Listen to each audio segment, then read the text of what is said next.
Welcome to We Learn, Virtual Learning Network. This is session number 11 of the subject Organizing Childcare Services and the chapter Play Activities for Fostering Development. Now let's see the contents: introduction, attitudes of the caregiver, interacting with parents, skills of the caregiver, play activities for infants. Now, caregiving. Caregiving is a complex task and one must have the appropriate knowledge and skills to be able to foster the child's development.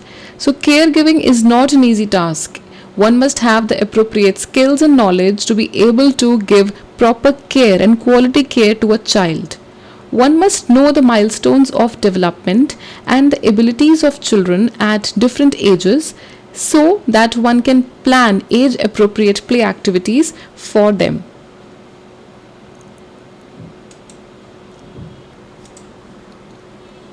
One must know the milestones, that what are the milestones of development and also the abilities of the children at different ages so that appropriate play activities can be performed.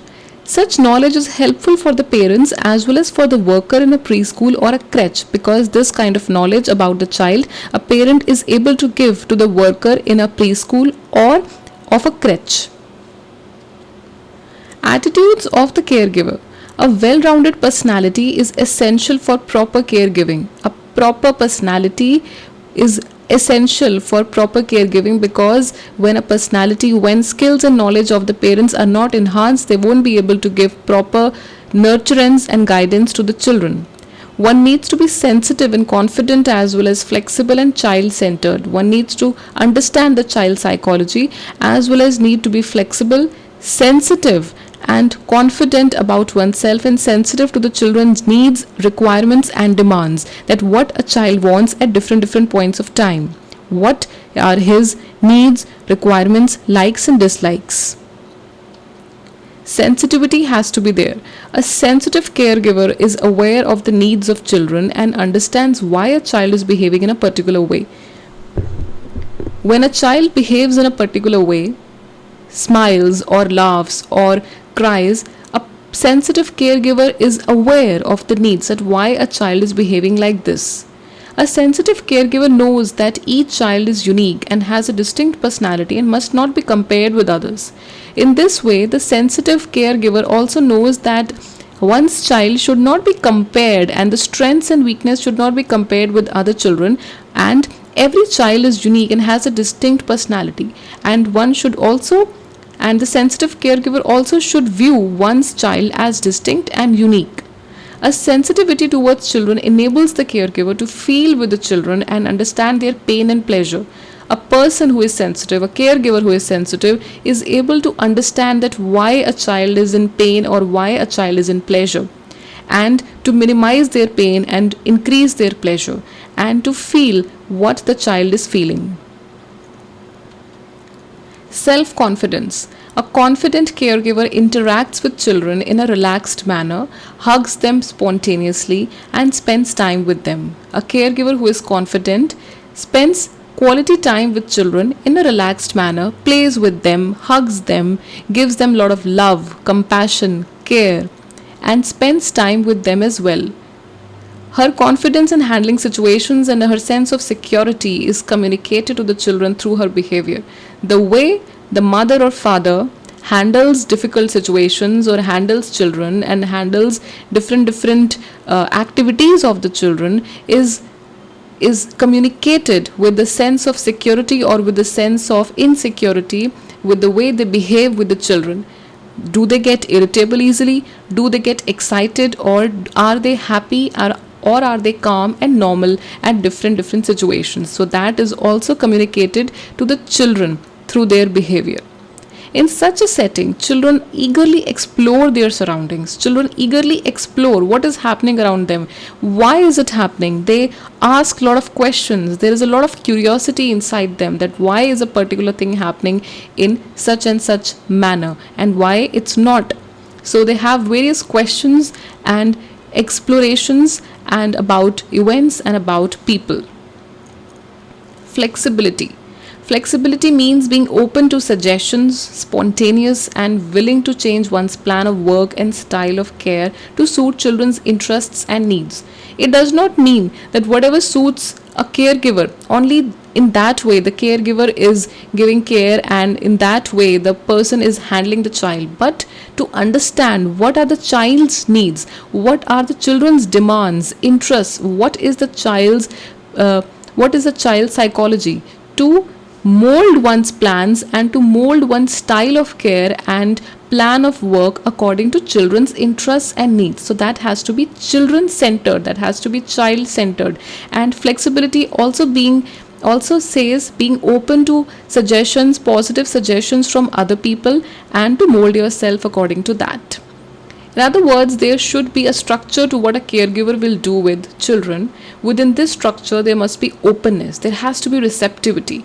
The main aim should be to allow freedom to children to explore their environment and express themselves. To give that much freedom to children so that they're able to explore their environment, the setting, the people, the events, the objects around them, and also to express themselves in a free and open manner.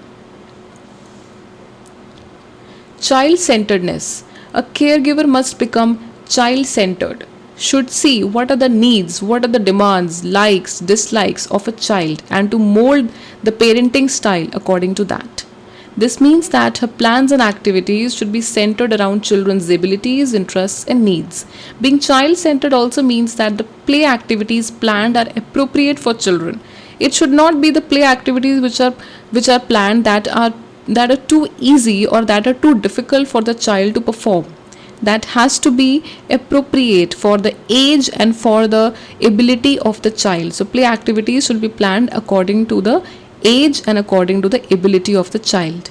A person who is child-centered is sensitive and flexible as well. The person who is concerned about the child's needs rather than rigid about his or her style, parenting style, is sensitive towards the child, does also know is aware that why a child is behaving like that, and also is flexible in their parenting styles as well as the nature of care. Interacting with parents. To interact successfully with parents, the worker needs to be a good listener. The parents may want to share information about the child and discuss their parenting. So the worker as well as the parents have to be good listeners to interact and to communicate information about their child. The parents may want to share information about the child and discuss their parenting. So again, the workers have to be good listeners to understand how a child would behave. The worker at such times should not give directions to parents but rather make suggestions to them. The worker does not know the child as much as the parents know, because the parents are the ones who have given birth to a child and they know, and the maximum time is spent of a child with his or her parents. So the worker in the school or in the crèche should rather make suggestions rather than give directions to them. As a worker, one must remember that one is only supplementing the role of the parents and not competing with them for the child's affection. The worker is not competing with the parents for the child's love and affection. He or she is only supplementing the role of the parents when the parents are not there to provide proper care, love, and to provide proper guidance to a child in the absence of the parents. Skills of the caregiver. Keeping the surroundings, essential tasks which are there, keeping the surroundings safe and healthy. Knowledge. To keep the environment safe, clean, as well as to provide first aid for children, preservation and storage of food and clean water. Basic rules of health and hygiene should be followed. Health and nutritional needs of children in different age groups should be there. For different age groups of the children, different nutrition needs should be there. Feeding and weaning practices, sleep patterns and habits of children, bathing practices, appropriate clothing for children, medical referral services, as well as health checkups, care required during diarrhea and fevers, immunization schedule. Skills: identifying unsafe objects and materials in the environment such as sharp things, furniture or scissor or furniture or any other sharp thing, and keeping out of the reach of the children. Selecting safe material and places for children's activities. The place and the material should be safe for the children to play around. Ensuring sanitary conditions in use of food and water. Proper health and proper hygiene should be followed in food and water. Bathing and dressing babies, that also needs to be given to the child in a proper manner. Bathing should be done properly and the child should be dressed in the proper manner.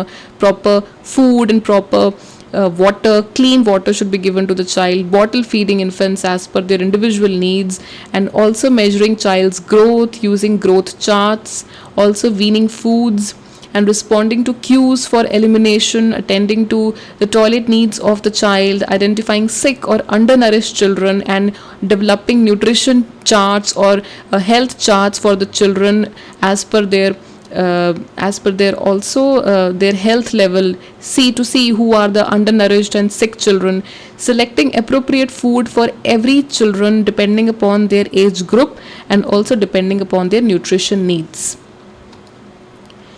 Meeting the stimulation and emotional needs of children as well. So the principles of growth and development should be followed. Milestones or norms in development should be there. Appropriate play and interaction activities for promoting development of children in all areas should be planned in accordance with the age and ability of the children. Parent guidance should be there. Planning a day's program to meet needs of children. Organizing activities for enhancing motor, social, emotional, language and cognitive development of children so that the children are able to channelize their energies in the right manner. Utilizing local resources, material and human to enrich the program. Identifying children with special needs using special criteria based on development norms or milestones. And also to identify children with special needs and to give them proper facilities. Maintaining records is also one of the essential task of the caregiver. Significance of attendance should be there. Significance of health or growth records. How is a child progressing in terms of health and in terms of eating as well as growth. Keeping attendance records. Entering health and immunization information and records. Maintaining growth charts. It's very important to keep health and the immunization information in records of the child, which will also help him or her in the later needs or in the adult life. Play activities for infants. The toys and other play material do not have to be expensive. Bottle caps, boxes, twigs, shells, pieces of paper things considered waste are equally interesting for children. So the toys need not have to be very expensive. These things, bottle caps, twigs, pieces of paper also interest children. So expensive toys, that is not a need to be given to children. Using material that is easily available in the house, we can make attractive play objects. With the material which is easily available in the house and which is not much in use, that can be molded and that can be made into play objects for the children.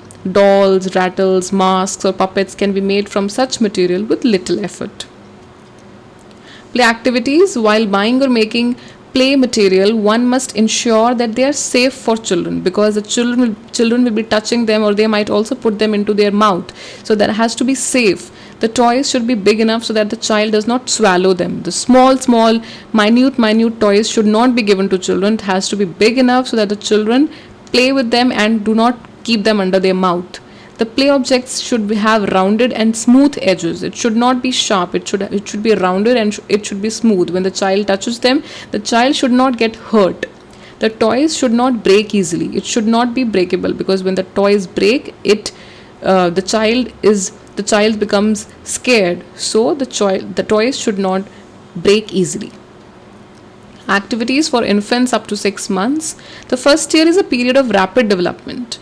Being with others and seeing and hearing them around her helps the infant to learn. The play activities in this period must focus on development of sensory capacities and strengthening of motor skills. So whatever the play activities which are organized for children, it has to have to develop sensory capacities, strengthening of motor skills, coordination between mind and the other organs, and to make them learn. Around 5 months, the child begins to kick. Her leg muscles are stronger now. Talk, laugh, play and sing with her as much as possible, because these activities are very important to make the child grow in a positive manner. So talking, laughing, playing and singing with the child makes the child social and healthy. The 6-month-old is interested in objects. Provide her a variety of things that she can squeeze, pick up, press, and hold.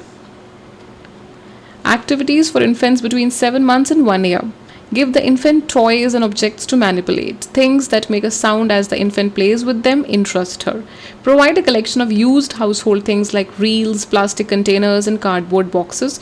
Rubber balls are good and can be rolled without much effort by the infant. Stuffed toys can be made at home from material considered waste. So the material which is considered waste, stuffed toys can be made from them. The 9-month-old infant is able to follow simple instructions. You can involve her in some of your activities as you're working. As you're working, you can give them some tasks, you can give them toys, or you can give them other objects of the household which are safe and in which the child's time can be passed. Activities for infants between 7 months and 1 year. Once the infant begins to crawl, she enjoys moving from one place to another. Allow crawling, standing and chasing activities, but also do take care of the child, that the child is not indulging himself or herself in any other unsafe activity. Crawling increases the infant's range of physical exploration dramatically. When the child crawls, that increases the range of physical exploration and that the child can explore areas through his or her eyes. Around 9 months, the baby begins to pull herself up to standing position while holding on to something. Help her to stand and take a few steps as well. So it is all about playing. It is all about the changes when when an infant is growing up, when a child is growing up. It's all about changes. It's all about in terms of physical, emotional, mental, and the caregiver has to be always alert and attentive to the needs of the child and has to be child-centered. That's all we have for you in this session. These are some of the questions. You have to do it yourself. Question number 1. What do you understand with the following terms? Sensitivity and self-confidence.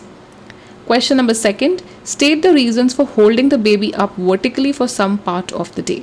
Thank you. Happy learning. We learning.